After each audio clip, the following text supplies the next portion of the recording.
Hello friends, I'm Babita on Learn It IIT JEE Preparation with Babita.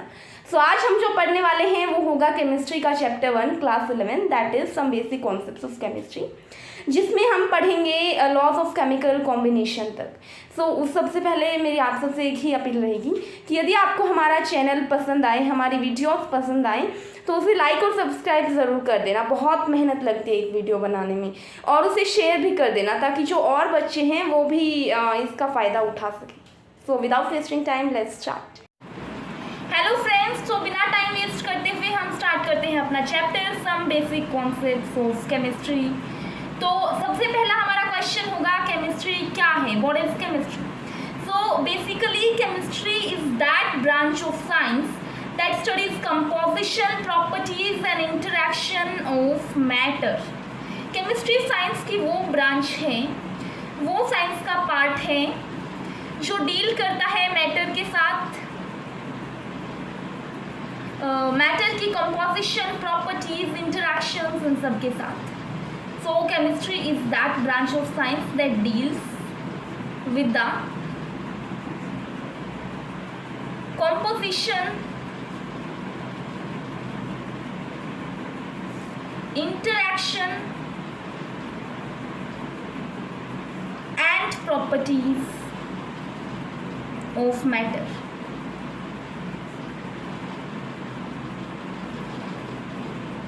इसको deeply study किया जाता है science में, केमिस्ट्री में मैटर को। एक और डेफिनेशन बोल सकते हैं हम केमिस्ट्री की, जो केमिस्ट्री का दूसरा नाम भी बोला जाता है।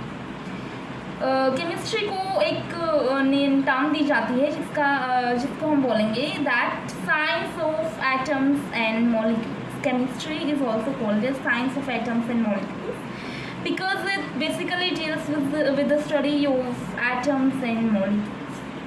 अब केमिस्ट्री क्या है ये तो हम जान गए हैं, अब ये जानना है कि केमिस्ट्री की इम्पोर्टेंस क्या है। So what is the importance of chemistry in a life. क्यों पढ़े हम chemistry?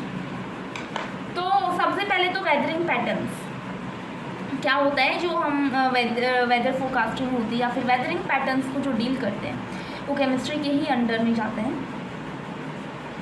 Like amount of oxides and sulphurs जब इंक्रीज हो जाती हैं एटमॉस्फेयर में तो वो एसिड रेन कॉज करते हैं। So we should write that amount of oxides of sulphur and nitrogen, sulphur और नाइट्रोजन की ऑक्साइड्स की अमाउंट जब इंक्रीज हो जाती है हमारे एटमॉस्फेयर में तो एसिड रेन कॉज हो जाती है। मीन्स एसिड रेन का मेन कारण जो होता है वो सल्फर और नाइट्रोजन है। These are nothing other than two elements of a periodic table. इनकी oxides are the molecules of oxygen and these two atoms. तो जब ये एटमॉस्फेयर में इंक्रीज हो जाती है तो एसिड रेन का कारण बनते हैं। अब और क्या इम्पोर्टेंस है वेदरिंग पैटर्न्स के अलावा, क्या इम्पोर्टेंस? तो functioning of our brain is also handled somewhere by chemistry. तो जो नाइट्रोजन ऑक्साइड होती है ना, NO, वो एक ऐसा मतलब जो ब्रेन वेव्स को ट्रांसमिट करने के लिए एज अ मैसेंजर एक्ट करती है। Nitrogen oxide NO acts as a messenger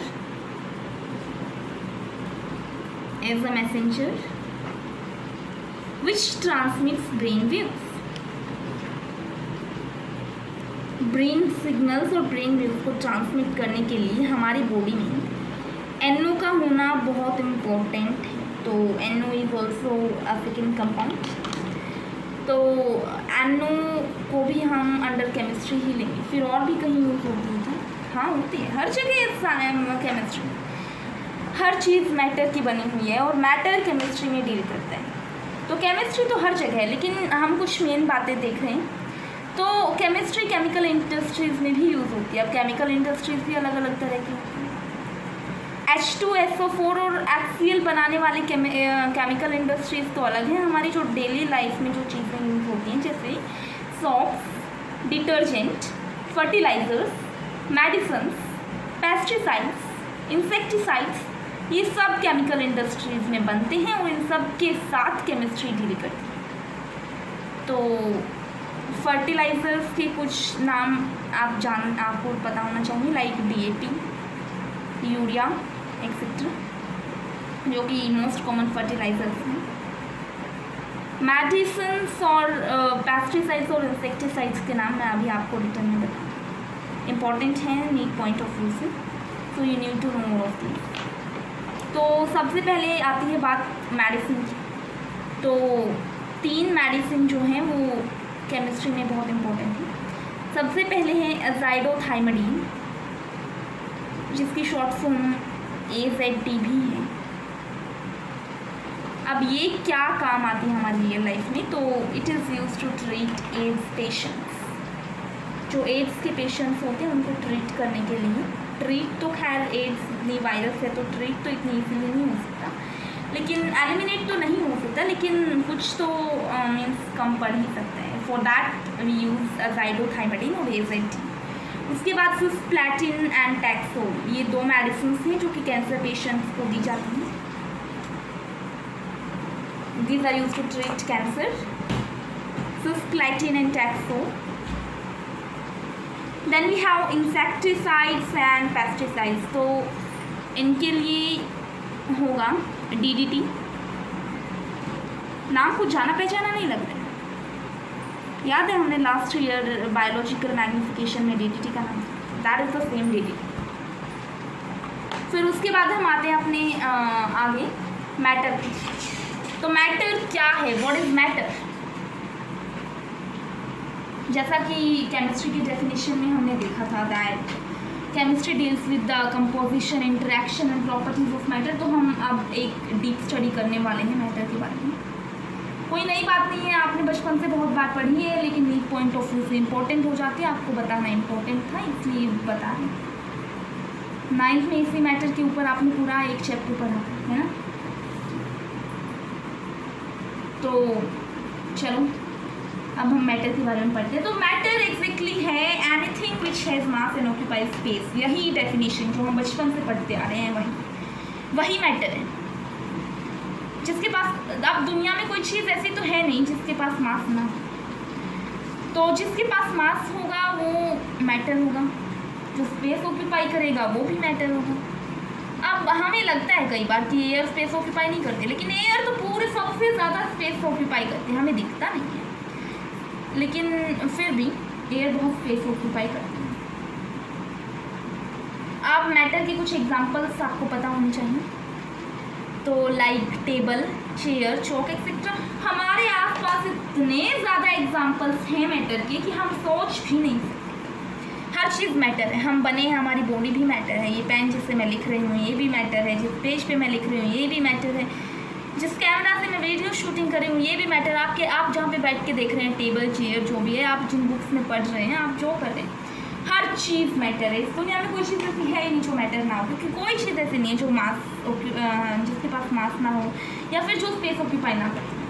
अब हम एक ब्रॉड क्लासिफिकेशन पढ़ते हैं मैटर की। तो मैटर ब्रॉडली 2 टाइप्स में क्लासीफाई हो सकता है, एक तो फिजिकल मैटर और एक केमिकल मैटर। उनके बारे में डीपली इसी डायग्राम के थ्रू मैं पढ़ाऊँगी। ध्यान रहे, इम्पोर्टेंट है, इसको अपने माइंड में क्रैम कर लेना, 2 साल भूलना नहीं है, 2 साल पूरे 2 साल काम आएगा ये डायग्राम। तो फिजिकल मैटर की टोटल 5 स्टेट्स आती हैं हमारे। पहली होती है सॉलिड, दूसरी होती है लिक्विड, तीसरी होती है गैस जिसमें कि एयर भी आती है, चौथी होती है प्लाज्मा और 5वीं होती है बोस-आइंस्टाइन कंडेंसेट। क्या होती है? बोस-आइंस्टाइन कंडेंसेट। आपकी जानकारी के लिए आपको बता दूं, हम केवल सॉलिड, लिक्विड और गैस पढ़ते हैं। प्लाज्मा, बोस-आइंस्टाइन कंडेंसेट ये सब ग्रेजुएशन लेवल पर या फिर रिसर्च लेवल पर पढ़ी जाती है। ये हमारे कोई काम की नहीं, बस नाम पता होना चाहिए और ज़्यादा इम्पोर्टेंट कुछ है नहीं। अब केमिकल मैटर की क्लासिफिकेशन देखते हैं। तो केमिकल मैटर्स ब्रॉडली 2 टाइप्स में क्लासीफाई किया जा सकता है। पहला है प्योर सब्सटेंसेस, दूसरा है मिक्सचर्स। अब फिर से हम प्योर सब्सटेंसेस और मिक्सचर्स को भी ब्रॉडली क्लासीफाई कर पाते हैं 2 पार्ट्स में। तो प्योर सब्सटेंसेस को हम क्लासीफाई कर सकते हैं एलिमेंट्स और कंपाउंड्स। किसमें? पहला एलिमेंट्स में, दूसरा कंपाउंड्स में। अब आती है मिक्सचर की बात। तो मिक्सचर के भी दो पार्ट्स होते हैं। पहला वो मिक्सचर जिसके कॉन्स्टिट्यूएंट पार्ट्स एक दूसरे से अलग ना दिखें, दूसरा जिसके कॉन्स्टिट्यूएंट पार्ट्स अलग अलग नज़र आ जाएं। अब जिसके कॉन्स्टिट्यूएंट पार्ट्स नज़र नहीं आते उसे बोला जाता है होमोलोगस मिक्सचर, और जिसके कॉन्स्टिट्यूएंट पार्ट्स नज़र आ जाते हैं उसे बोला जाता है होमोजीनियस मिक्सचर बोला जाता है इसे होमोजीनियस, और इसे बोला जाता है heterogeneous mixture. I am really sorry for writing it.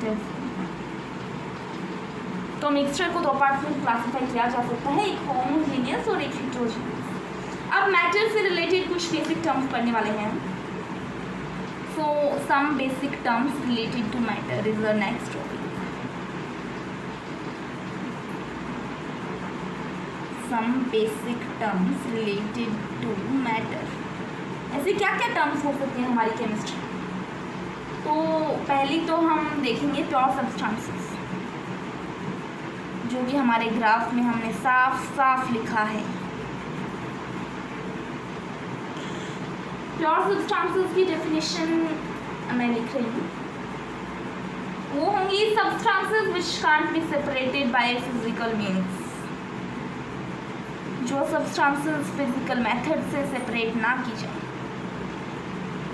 अब ये फिजिकल मेथड्स कौन से होते हैं? तो physical methods like hand picking, जो सबसे कॉमन है हमारे रियल लाइफ में यूज़ होता है। मम्मी दाल चावल बनाती हैं तो उनमें से सेपरेट करती है ना स्टोन्स वगैरह वगैरह वगैरह, वो सब हैंड पिकिंग के अंदर आते हैं। तो फिल्ट्रेशन वगैरह ये भी फिजिकल मेथड्स ही होते हैं। फिल्ट्रेशन, कंडेंसेशन, इवेपोरेशन, क्रिस्टलाइजेशन भी वन एक फिजिकल मेथड्स में ही कंसिडर। तो प्योर सब्सटेंसेस एक दूसरे से अलग होती नहीं है इन फिजिकल मेथड्स के कारण। अब प्योर सब्सटेंसेस में सबसे पहले एलिमेंट्स पढ़ा था हमने ना। अब भैया ये एलिमेंट्स क्या बला होती हैं? तो ये होते हैं ग्रुप्स ऑफ सिमिलर एटम्स, जो एक जैसे एटम्स होते हैं। एक जैसे का मतलब ये नहीं है कि सोडियम और पोटेशियम की प्रॉपर्टीज एक जैसी हैं तो एक जैसे एटम्स, मतलब सोडियम के एटम्स का कॉम्बिनेशन, इसे हम एलिमेंट्स बोल सकते हैं। एटम्स और एलिमेंट्स में कोई खास फर्क नहीं होता बाय द वे। अब इसमें हमने पढ़ा था दूसरा कि कंपाउंड्स क्या होते हैं, तो ये हमें पढ़ना है यहाँ पे। कंपाउंड्स होते हैं लाइक दो या दो से ज़्यादा एलिमेंट्स का केमिकल बॉन्डिंग, इनको कंपाउंड बोला जाता है। Groups of 2 or more atoms combined together or bonded together chemically in a fixed ratio। अब वो फिक्स्ड रेशो किस हिसाब से? वो मास के हिसाब से भी हो सकती है। तो ये होता है हमारा compound, the groups of 2 or more atoms combined bonded together। तो फ्रेंड्स अब हम जो करने वाले हैं वो है conversion from one state to another. So conversion from solid to liquid is called as melting, जिसका सबसे अच्छा एग्जांपल है melting of ice to form water. Conversion from liquid to gas is called as evaporation, और water का evaporation तो हम सब कोई जानते हैं। Then we have conversion from gas to solid which is called as decomposition, जिसका एग्जाम्पल है like we have fire extinguishers. In fire extinguishers the gas is under high pressure, it forms it is found in solid state, and when it comes out to extinguish fire it again turns to gaseous state। तो जिसमें store होती है वो सीधा ही gas से solid में convert कर दी जाती है बाय अप्लाइंग हाई प्रेशर।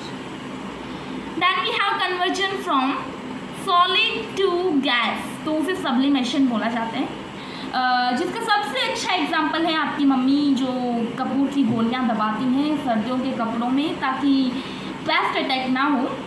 वो कपूर की गोलियां सीधा ही सॉलिड से गैस में इवापोरेट कर जाती हैं, उसे बोला जाता है सब्लिमेशन प्रोसेस। अब उसके बाद आती है conversion from gas to liquid. Condensation बोला जाता है इसे। और कंडेंसेशन लाइक जैसे हम कई बार पानी गर्म करते हैं तो फिर प्लेट से ढक देते हैं ना, तो जब वो जो छोटे छोटे ड्रॉप्स होते हैं पानी के थोड़ी देर बाद ठंडा होने के बाद जो स्टीम होती है वो छोटे छोटे ड्रॉप्स में कन्वर्ट हो जाती है, that is called as condensation. Condensation is actually conversion of water vapour to water और गैस टू लिक्विड। अब लिक्विड से सॉलिड फ्रीजिंग बोला जाता है, फ्रिज से याद रखना फ्रीजिंग। लिक्विड से जो सॉलिड है वो फ्रीज कर दिया जाता है। जैसे गैस में हम पानी फ्रिज में हम पानी रखते हैं उसे फ्रीज करने के लिए, बर्फ़ बनाने के लिए, तो उसे फ्रीजिंग बोला जाता है। ये वाली टेबल है ना कुछ जानी पहचानी, 9th क्लास में एग्जैक्ट यही टेबल पढ़ी थी हमने, मैंने बस रिवीजन के लिए ये टेबल इसमें डाली है और याद तो हम सबको है। अब हम पढ़ते हैं क्लासिफिकेशन ऑफ एलिमेंट्स, जो कि हमारे चार्ट में हमने पढ़ा था प्योर सब्सटेंसेस में। सबसे पहला जो था वो एलिमेंट ही था। तो एलिमेंट्स 3 कैटेगरीज में क्लासीफाई हो जाते हैं, ये हम अच्छे से जानते हैं।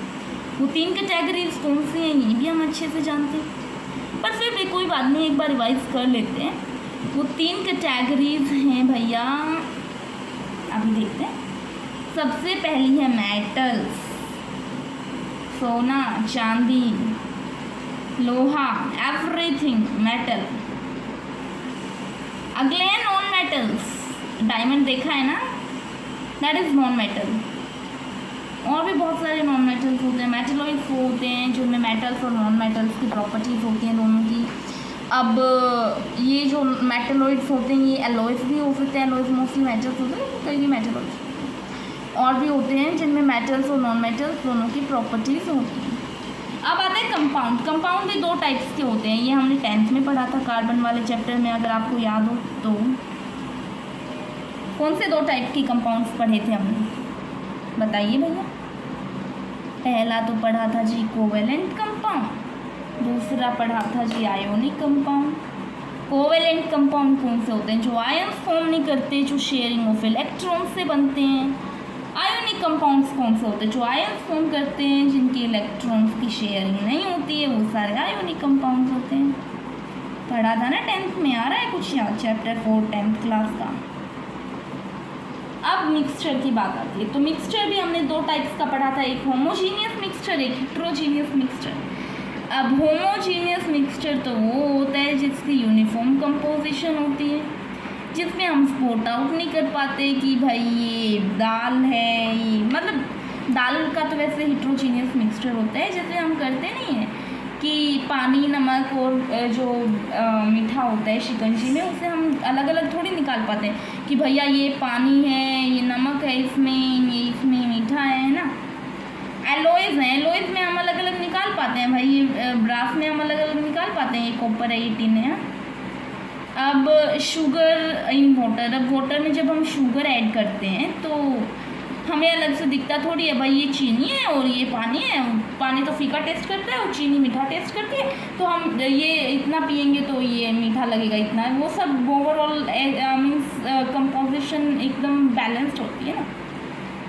तो ये सब होमोजीनियस। इसका एक छोटा सा ट्रिक है, लाइक हम अपने घर में छुप जाते हैं तो किसी को बाहर दिखते नहीं, तो ये इन्हीं के साथ होम होता है ना घर, तो ये जो होमो होता है ये एक दूसरे के साथ मिल जाते हैं, ये दिखते हैं। अब हिट्रो जो होमो से अलग बच गया वो हिट्रो, इसकी कंपोजिशन नॉन यूनिफॉर्म होती है फर्स्ट ऑफ ऑल तो। सेकेंडली इसके कॉन्स्टिट्यूएंट्स अलग अलग दिख जाते हैं, we can spot out its constituents. अब इसके कुछ एग्जांपल्स, मड इन वाटर, पता है मड इन वाटर को हम अलग अलग देख सकते हैं कि भाई ये पानी है और ये इसमें रेत है, हम रेत को अलग निकाल भी सकते हैं, निकाल सकते हैं कि नहीं। ऑयल इन वाटर, जब पानी में कभी सरसों का तेल डाल के देखा है क्या, तेल ऊपर आ जाता है पानी नीचे आ जाता है, ये सारा का सारा क्या होता है, हेट्रोजीनियस मिक्सचर ही तो होता है। तो गाइस अब हम पढ़ने वाले हैं properties of matter. So matter has 2 properties, physical properties and chemical properties. Physical properties वो होती हैं जो मैटर की आउटर अपीयरेंस बताएं, और केमिकल प्रॉपर्टीज़ होती हैं जो मैटर की इनर कंपोजिशन बताएं। तो इन दोनों के बीच में डिफरेंसेस अब हम पढ़ने वाले हैं। तो physical properties can be measured without changing the identity and composition of matter. जो फिजिकल प्रॉपर्टीज होती हैं उन्हें मेज़र करने के लिए ना तो मैटर की आइडेंटिटी को चेंज करने की ज़रूरत पड़ती, ना कंपोजिशन को। हाँ, कई बार शेप साइज़ को चेंज करने की ज़रूरत पड़ती है, वो आइडेंटिटी और कंपोजिशन के अंडर आता ही नहीं। लेकिन जो केमिकल प्रॉपर्टीज़ हैं वो मेज़रमेंट, उनकी जो मेज़रमेंट करते हैं तो आइडेंटिटी को भी चेंज करने की ज़रूरत पड़ सकती है और कंपोजिशन को भी चेंज करने की ज़रूरत पड़ सकती है। क्या पता दोनों में से किसी एक को चेंज करने की ज़रूरत ना भी पड़े, लेकिन दोनों में से किसी एक को चेंज करने की ज़रूरत तो ज़रूर पड़ेगी। तो वो होती हैं केमिकल प्रॉपर्टीज़ ऑफ मैटर। अब हम बात करते हैं इनके एक एक एग्जाम्पल की। तो फिज़िकल प्रॉपर्टीज़ के कुछ एग्जाम्पल्स होंगे। बॉइलिंग पॉइंट, जो कि मोस्टली सॉलिड्स लिक्विड्स का ही होता है क्योंकि लिक्विड्स ही बॉईल कर सकते हैं। फिर दूसरा आता है मेल्टिंग पॉइंट, जो सॉलिड्स का ही होता है क्योंकि सॉलिड्स ही मेल्ट कर सकते हैं। फिर मास तो हर चीज़ का होता है और टेम्परेचर भी हम किसी भी चीज़ का मेज़र कर सकते हैं। तो बॉइलिंग पॉइंट, मेल्टिंग पॉइंट, मास और टेम्परेचर ये आते हैं फिजिकल प्रॉपर्टीज़ के अंदर। लेकिन बेसिसिटी और एसिडिटी ये दोनों आते हैं केमिकल प्रॉपर्टीज़ के अंदर। अब हम लिटमस पेपर का यूज़ करके जब किसी सब्सटेंस की बेसिसिटी या फिर एसिडिटी को मेज़र करेंगे तो उसकी कंपोजिशन तो चेंज होगी ना। अब मैं कैंडल का एग्जांपल लेके आपको समझाना चाहती हूँ फिज़िकल और प्रॉपर्टीज़ और केमिकल प्रॉपर्टीज़ बहुत इजीली। तो जो वैक्स होता है वो सॉलिड टू लिक्विड चेंज करता है, मेल्टिंग जिसे बोला जाता है। तो वैक्स की कोई कंपोजिशन चेंज नहीं होती, वो ठंडा होने के बाद फिर से सॉलिड में कन्वर्ट हो जाता है। लेकिन जो बर्निंग ऑफ वैक्स है, कैंडल जब जल रही होती है तो एक तो वैक्स मेल्ट होता है और दूसरा बर्न होता है। तो जो वैक्स बर्न होता है वो CO2 में कन्वर्ट होता है, उसकी केमिकल प्रॉपर्टीज़ चेंज होती हैं, तो उसे बोला जाता है केमिकल चेंज। तो जो मेल्टिंग होता है वो तो होता है फिजिकल चेंज और जो बर्निंग होता है वो होता है केमिकल चेंज। अब मैं आपको मेज़रमेंट में आपको पढ़ाऊंगी measurement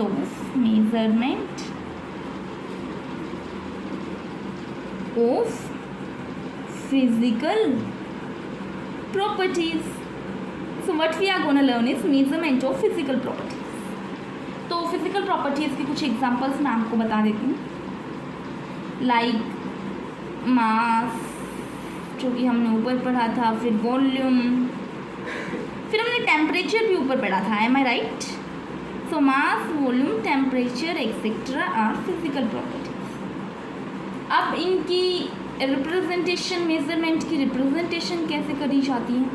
so we have a unit to represent the physical quantity. So unit can be defined as the standard reference, means it is a standard, it is accepted by everybody, so it is a standard and it is a reference for measurement of quantity. So it is a standard reference chosen for any physical quantity. अब units भी 3 तरह की होती हैं। सबसे पहले SI unit, CGS unit and FKS unit.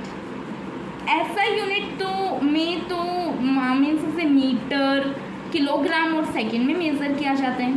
CGS unit में centimetre, ग्राम और सेकंड में, और FKS यूनिट में फीट, किलोग्राम और सेकंड में।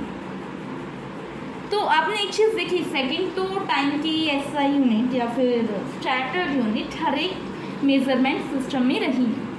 अब एक बार हम इनका रिप्रेजेंटेशन भी देख लेते हैं।